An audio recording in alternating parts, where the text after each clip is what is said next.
My name is Matthew Todd, and welcome to Inside the Scale Up. This is the podcast for founders and executives in tech looking to make an impact and learn from their peers within the tech business.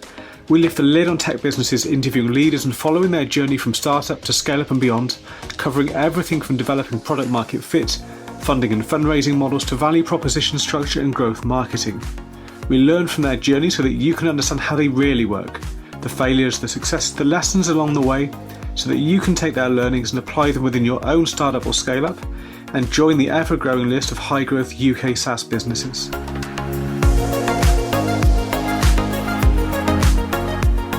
Hey, welcome back to the podcast. Pleased today to be joined by Ed Plunkett from WithYouWithMe. Great to have you here this morning.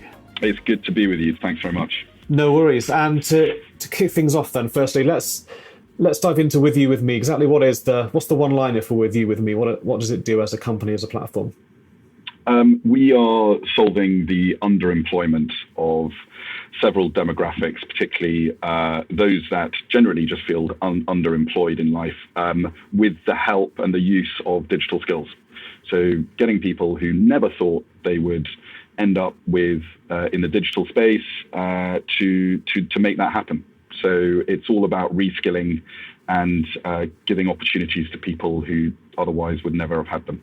Yeah, no, fantastic. And we'll get into some detail about exactly what that looks like, how you achieve that as well. But just to start things off, to give people a better idea as to your background, exactly what you do at WithYouWithMe as well. Do you want to kind of tell people, just a brief summary of your background before WithYouWithMe and how you came to join the company?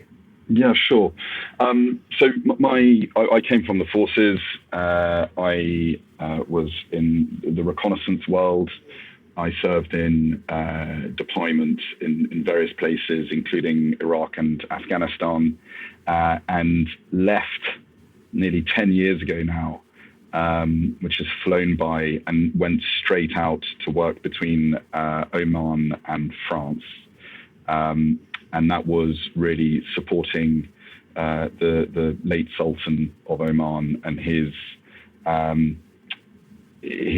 in support of his friendship with various different countries, including especially the UK and France. And actually funnily enough, we used horses for that.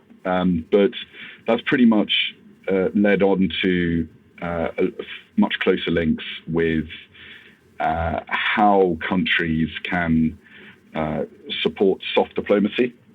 And then from there, did 7 years doing that role, came back to the UK, did a bit of work in private office, and then as a private secretary, and then a chief of staff. And I came across WithYouWithMe, funnily enough. I was in Sydney very briefly for about 48 hours, and being jet lagged, I was in a bar having a quiet beer by myself, and this gentleman next to me was doing the same thing. So we had a chat. It became clear that he was also ex-forces, Aussie, pretty rough around the edges, great lad. And we carried on chatting till about 7 a.m, at which point we didn't see each other for another 2 years. And he contacted me out of the blue and said, Ed, do you want to open the shop for this organization that he founded called WithYouWithMe? So that gentleman is Tom Moore, an extraordinary man, and has been through some very tough times himself as well. And the reason why WithYouWithMe started was really because he was incredibly disappointed with the perception of veterans. And instead of convincing people to hire veterans, he thought, well, hang on, we're not a charity case. Let's convince people, or let's convince veterans to train up and upskill into being software developers, and then we'll have an easy sell. So effectively, we've gone from a space of supporting the veteran community to absolutely looking to all unrepresented demographics, including the neurodiverse, spouses returning to work, and refugees to help them get a free ticket to digital skills. And that is what we do. So we provide free digital upskilling. People can jump on our platform, take our courses, walk away with our certifications. And an example of that is our cyber work. Our cyber training is certified by GCHQ. We never see them again. They walk away great. Everyone's happy. We fulfilled our mission statement. Yeah. So that's really where we came in. My job here is mainly the defense and security verticals, but we work very much in the private sector, in the finance world, in the commercial, very much in all spaces of the commercial world. But it's only been 2 years, so we're still early days, and we grew to about 60 last year within 18 months. And growing very quickly. So obviously that comes with all the pains, particularly if someone like me that has no experience of the commercial private sector. Yeah, I imagine that's a bit of a learning curve, but a lot of transferable skills, I'm sure. Yeah, I mean, I think the transferable skills, particularly from the forces, is really not being a specialist at anything and being a bit of a generalist. I've never been excellent at anything. And I've never been particularly good at anything either, but I think it's just a case of having the courage to put your hand up and give it a go. Has always been one of my strengths, and it's daunting. I try not to. I find quite often people deselect themselves from tough challenges, and they're not the ones actually getting kicked off courses or kicked off processes or out of jobs. They're the ones who actually lose confidence in themselves and deselect themselves. So perhaps I've got a bit of a sort of cavalry mentality of just blind confidence into just going in and trying something out. What's the worst that can happen? So yeah, it's been a fascinating learning curve for me in this space. I was by myself. It was pretty lonely for the first 3 or 4 months. Thankfully, I had great support from our headquarters in Sydney, but obviously the time zones, I was doing pretty long nights back then. And then eventually we just grew very, very quickly. So it's been a fascinating journey. And I would encourage anybody that is in a job that they think isn't really for them to consider the digital world, because it is the gateway to the middle class.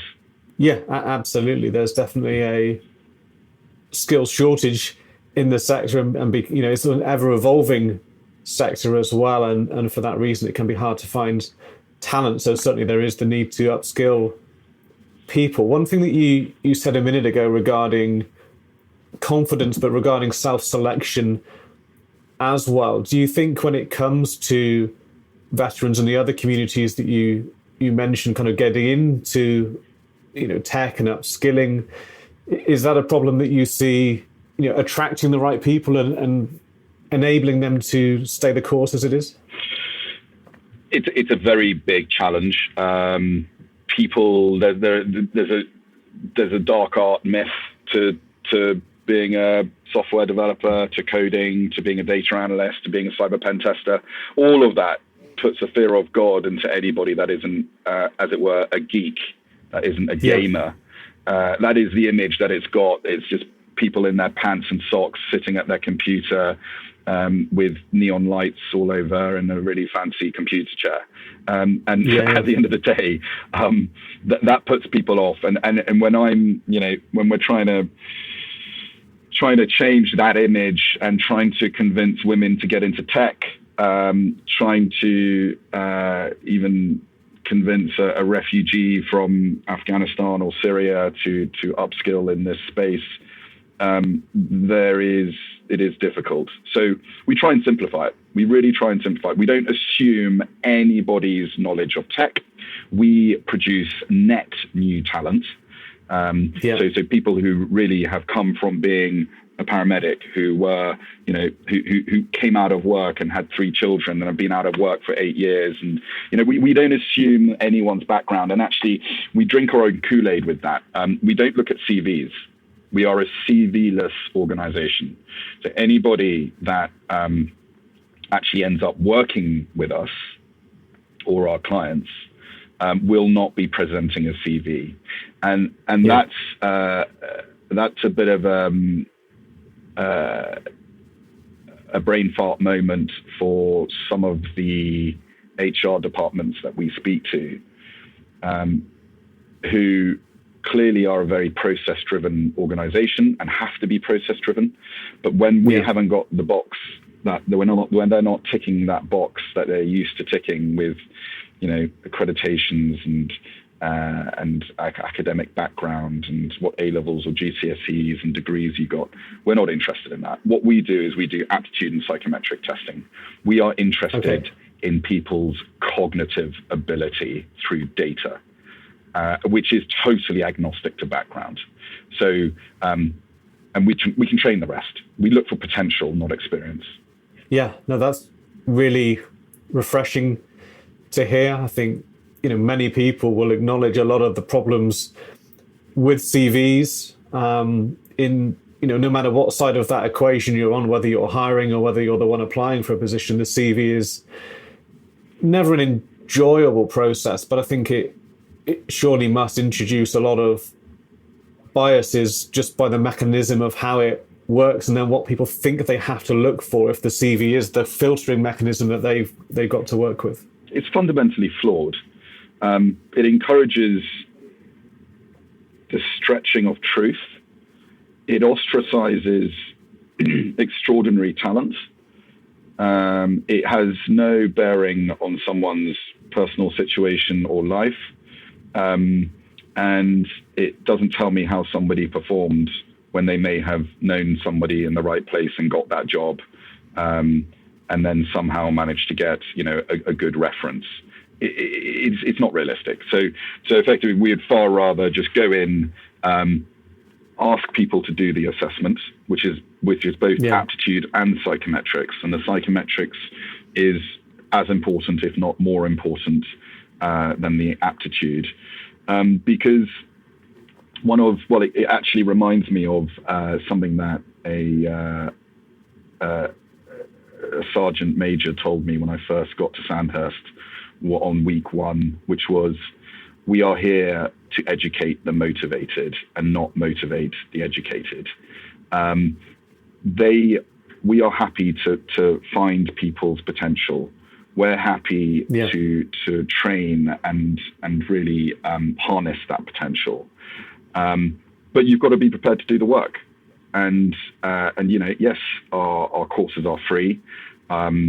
We will drive hard to get people jobs, and I spend much of my time with very large organizations, both private and government, explaining to them that we are going to introduce them to people from different backgrounds.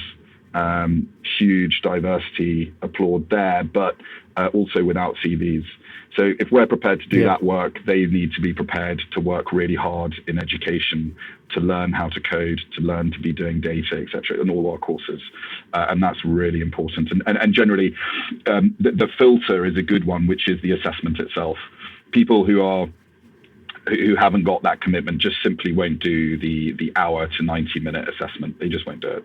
Yeah, interesting. And when working with those big organizations, you mentioned the process that they must have in place, and quite often the CV is one of those kind of gatekeeper elements that you must tick all the right boxes to get through to the next stage, where someone can again review it in more detail. Before there can be many steps before someone actually attempts to talk to you as the candidate as a person, and understand a little bit more about them. So how have you found engaging with those organizations and re-educating them as to the process that you want them to take on board? Well, it's been it comes in waves. I mean, I have some pretty bad days, like everybody, and you feel discouraged because you've just spoken to somebody who says, look, no, I want to see 3 years experience in a piece of software that's only been around for a year, or they want to see a 2-1. I mean, the relevance of a 2-1 degree for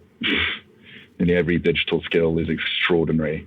You know, so but ultimately, I would say that that's 10% of the folks that I speak to.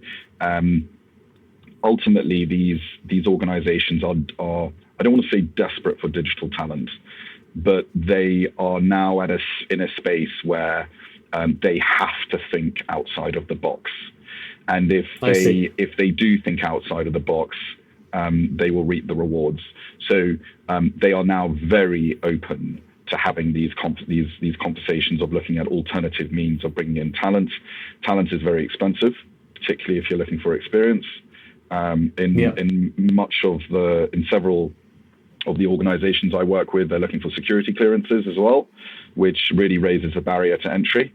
And I think now organizations are going, okay, well, no, we take ESG seriously. And that diversity piece isn't paid lip service to like it was 10 years ago.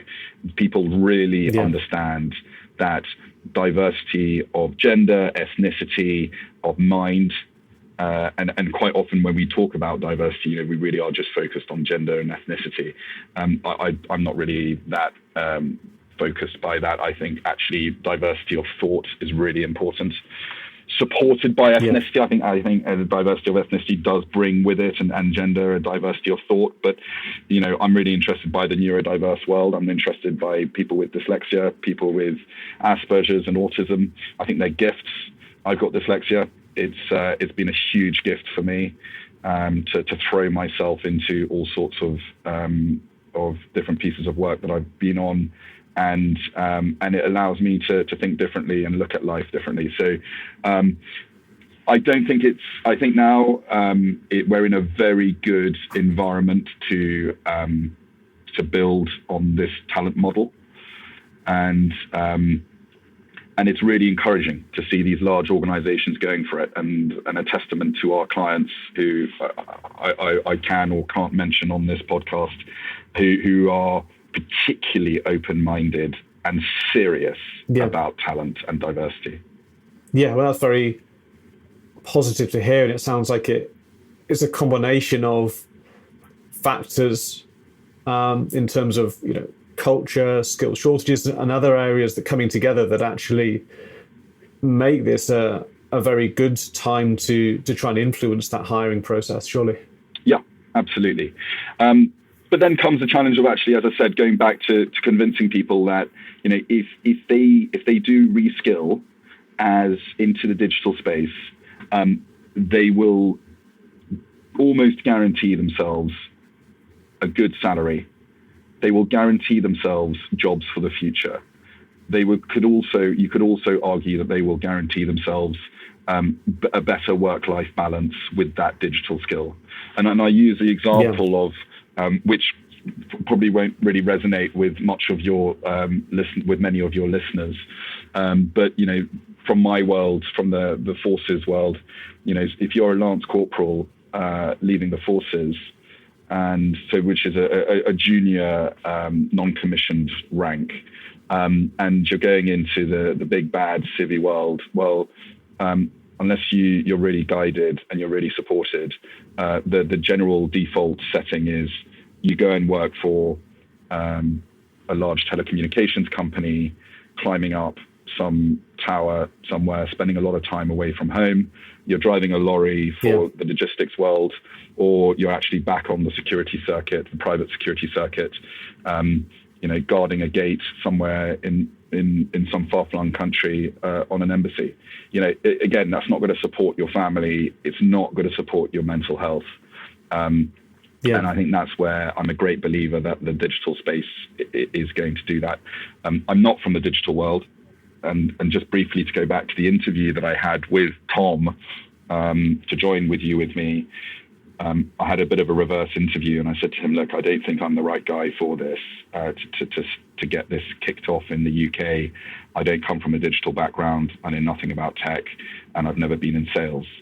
And he took a punt and actually told me that I was the right guy for it. So all credit to him. And the rest of the team at With You With Me, who do support, you know, several others who are far less privileged than I am. I'm also conscious that when I am speaking to you right now, that I'm a middle-aged white guy and I'm posh.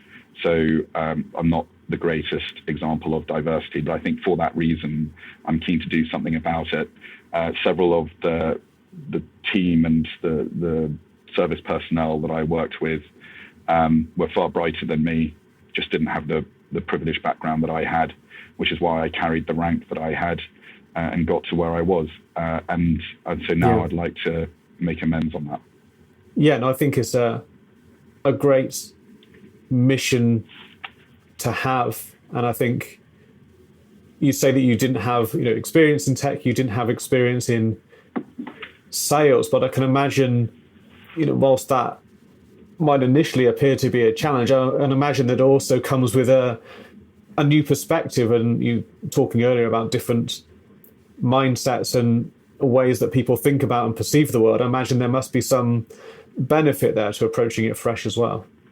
Yeah, we coming into this with my preconceptions and biases of the digital tech world has been helpful because much of that has been dispelled, and I made it very clear to the leadership that I wouldn't take on this role, which much of it is sales. And let's just break down the word sales. Sales is the idea of conveying an opinion or at least a message to somebody else.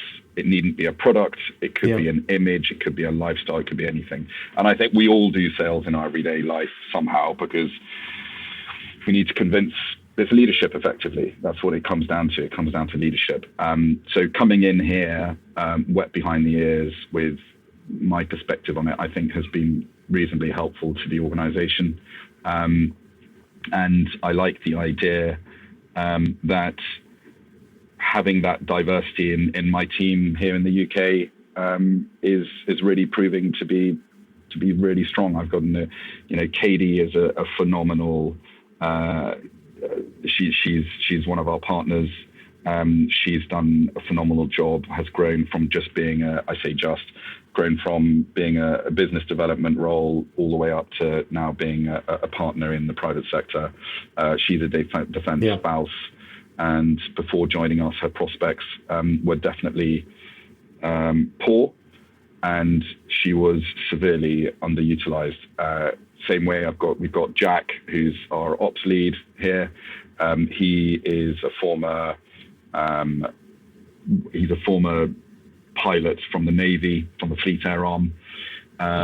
He got medically discharged and is just the most phenomenal ops director. So there is great. We as I said, we drink our own Kool-Aid and really enjoying the ride.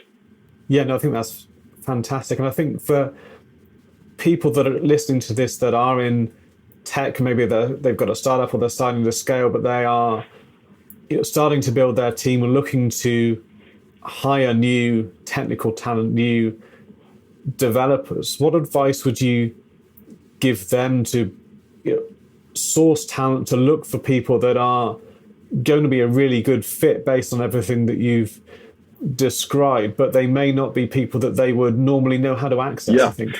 So, well, I think that the first thing is that their current. Let's just look at the standard way that some of these organizations and some of your listeners may be hiring people. Let's talk about recruitment companies. And I'm by no means here to poo-poo recruitment companies. They do a phenomenal job, but the model is there also slightly flawed. Everybody from private sector and even the government sector are fishing from the same talent pools with recruitment companies. You leave, if I was looking for a job, I wouldn't just go and see one recruitment company. I'd go and see several that were niche to my skills. And those organizations for looking for somebody like me would be going to those places and asking for that kind of talent, and I'd be touted out to those different organizations. There just isn't the scalability to be able to answer the digital skills gap need in the UK. That model does not answer that skills gap. That model supports the unicorns. It supports the highly educated, and probably the very expensive as well. Those salaries that those types will be commanding will be very high. I don't think it supports retention either, because your average graduate with 5 years experience in software development owns the market. They're able to jump ship and jump to the next big paycheck. And so retention is very poor in that space. What I would suggest to, and by no means am I the oracle on this, but I would only really just suggest it, is let's have a chat with them, or others who do similar things to us, and let's see the kind of skills that they're looking for. Let's really delve down into the detail of what could potentially be a really lazily written JD. Those jobs, there are so many job descriptions which are lazily written, and are asking for things which are just not necessary to the specificity of what is going to be required of that person when they deploy, when they are recruited, or go and work for or are subcontracted to another organization. So my view is they should be open-minded. They should consider potential over experience. And again, I keep banging on about that, but that is our mantra: potential over experience. They should not take a punt, but do it in a calculated manner, using a testing process, using an assessment process. By looking at the CV automatically, you will be prejudiced. It's normal. That's just a human factor. There's nothing to feel guilty about there. We're human, we're tribal. You went to a fancy university, you see someone else that went there on the CV, well, you're going to want to hire them. It's just the way it is. Whereas, you've got a single mum from Scunthorpe who's actually got as high aptitude and has got the right match, but just didn't get those opportunities in life. She is far more likely to show you loyalty and stay with you for longer if you just invest a little bit in her education and invest in management time to get her up to speed. So I admit it's not for all levels of tech, but it's definitely for the intermediate from the entry level to intermediate. So that looks like in sort of zero to hero terms. Hero looks like a Saphir level. So we use the framework, the skills framework for an information age to benchmark the talent that we're creating. So we'll go up to a Saphir level 4, which is effectively a senior consultant. We can do that in 16 weeks. Depending on what the skill is, and project management is included in there, so that'll be slightly quicker. Data is slightly quicker. Software engineering, back end and front end is longer, and obviously full stack will take longer as well. But we're not going to deliver anybody to. We're not a charity, and talent that we work with aren't charity cases, and I want to make that very clear as well. Absolutely, it's just looking at that talent from a different perspective of that potential and aptitude through those assessments. And just thinking, when you were talking about the job descriptions, I was talking about this with someone yesterday, that so many companies, and maybe they've got some new funding and they're looking to grow, whatever that means, but the people doing the hiring, whether it's new developers or other roles, they quite often don't really understand what they're hiring for. They know they need more resources, more people, and they need them to do things, but they often don't have a deep understanding of the problems that those people are going to be solving for the business, and therefore default to, what should I put in a job description? Let me Google, what should I put in a front-end developer's job description? Oh, look, here's a template I can use. That sounds about right. Let me copy that in. It's got 2 years experience in React, this, that, and the other. Add a few tweaks for this company. There we go. That's what we're looking for. Exactly. But it's very flawed. And Todd, I think you're probably the best person to attest to this, with your background in the engineering space. You must have pulled your hair out at times when you were being presented with talent that just didn't align to what your team needed. How did you feel about that? No, absolutely. I've been involved in many hiring conversations and also advised people in that capacity. as well. And it was just disappointing to see them copy the same process that they'd been through because it was their only point of reference. So they thought they had to do, look at the CV and look for certain things and years experience, but it didn't really tell them anything about the ability of that candidate to make an impact in the business. And they felt that they had to start an interview with a list of technical questions that no one in their right mind should really be able to remember off the top of their heads. If they don't know what something is, they'll open Google and within seconds they'll have the answer anyway. So that whole interview process that starts with the CV but goes into the interview itself as well seems to be just mimicry of a process that they themselves have been through before and probably didn't enjoy either. So I think there's a lot of problems with that process, but a lot of re-education needed to change it. Yeah, there is. There is. I would, again, I do feel for those hiring managers and those HR departments. They're under huge amount of pressure. They're thrown KPIs, which isn't that helpful because then eventually their pressure is on just to get people through the door, which is not helpful. It should be balanced with quality and obviously not quantity. But that is a challenge that the sector faces and those people in those departments face.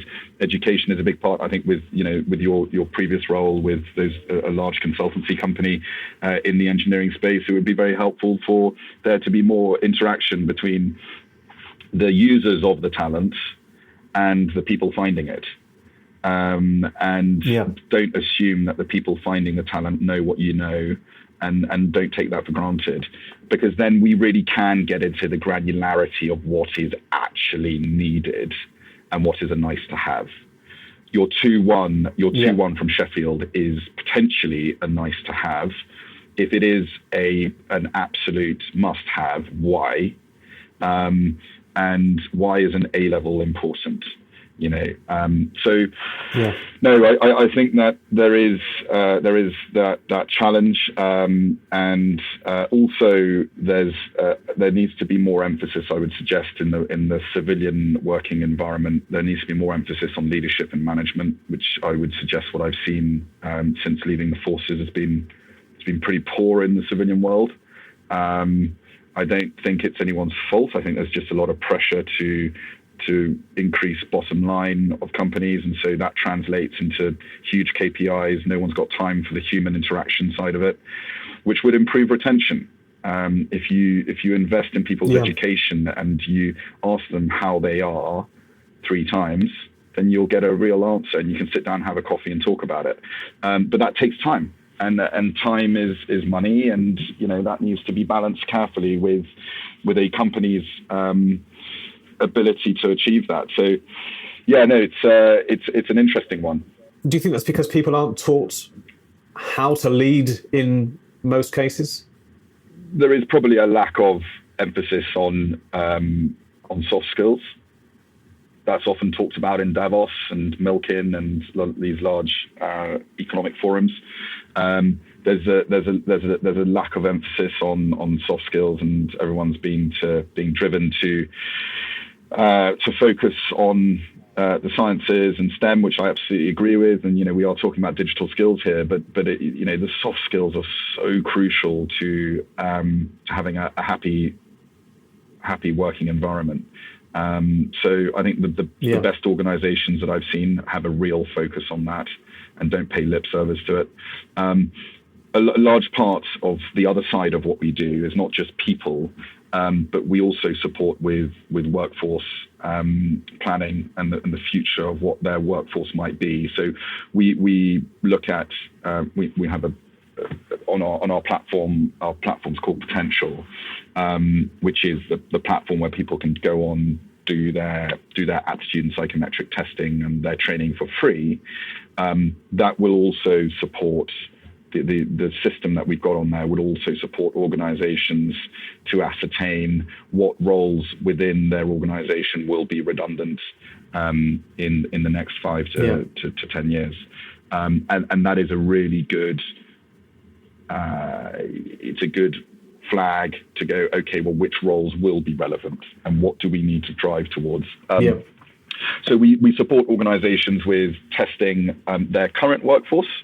And, if they are going to make redundancies, and we've seen very large organizations these past 3 weeks make very big redundancies, my message to them is, before you make those redundancies, get in touch, do the test, get those people that you are looking to make redundant to do our assessment, so that you can actually really understand what you're letting go of. In the same way that when you use our assessment to understand who you're hiring, really get a grip of who you're letting go of, because there's a high chance that you're letting go of people who have high propensity for the roles that you're looking to hire. So instead of letting go of people, reskill them and cross-deck them into the roles that you're looking for. That works because those people understand your culture. B, they're far more likely to stay if they realize that you really care about their education and their development. And also, C, you're not paying for redundancy fees and you're not paying recruitment fees. So understand your people is really key. Use us or don't use us for their continuation training, but invest in people's education and they will stay. I think this has been, the person who said this has been, several people have been claimed to have said this, but it's effectively something along the lines of, why do we want to educate our workforce? Because then they'll leave. And I think the saying was, well, what happens if you don't educate your workforce and they stay? And I think that resonates well with particularly what we're doing in the civil service is, educate as much as you can, and people will repay that with loyalty and strong retention.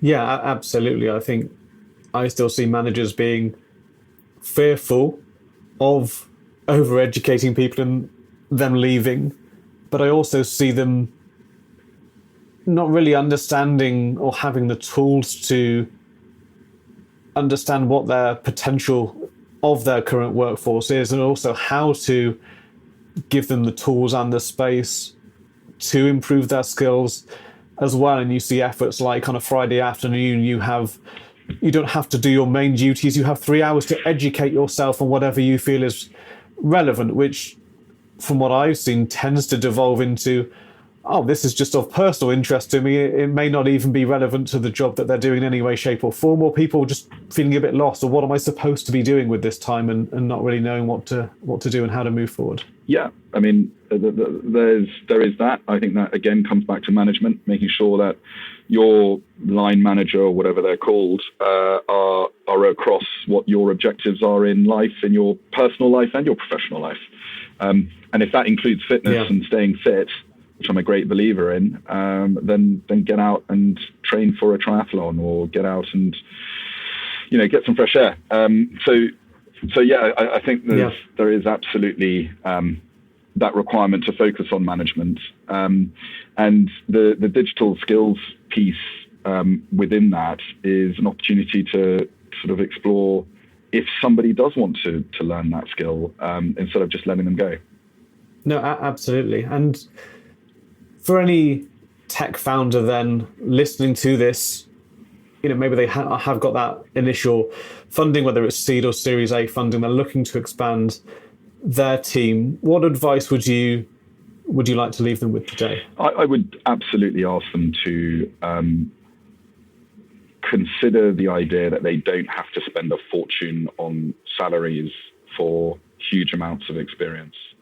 That if they spend time nurturing talent, it will pay back. It will 100% pay back. It's not easy. You've got to spend time nurturing it. You've got to manage it. Sure, you can buy oven ready, but oven ready is just going to be a problem that you're going to kick down the road later, because that oven ready talent isn't going to stay with you for that long unless you are paying huge bucks.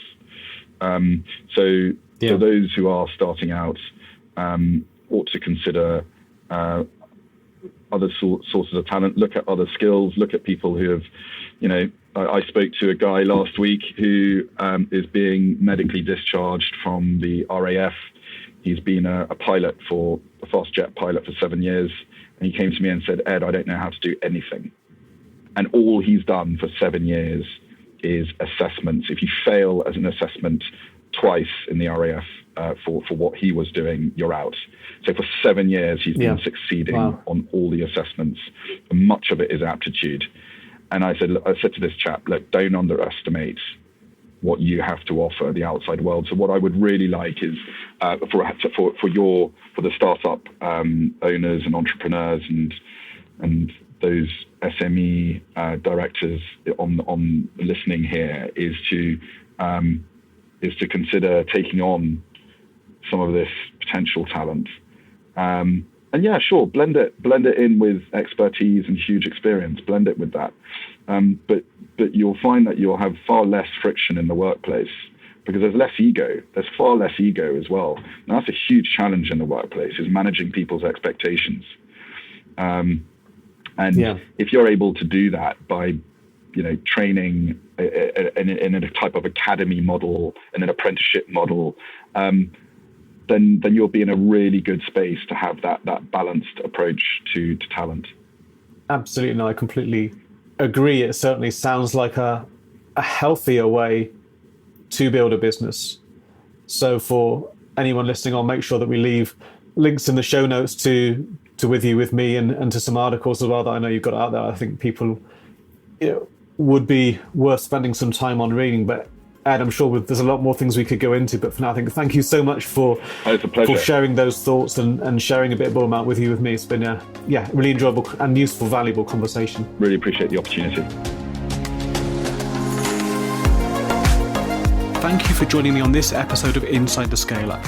Remember, for the show notes and in-depth resources from today's guest, you can find these on the website insidethescaleup.com. You can also leave feedback on today's episode, as well as suggest guests and companies you'd like to hear from. Thank you for listening.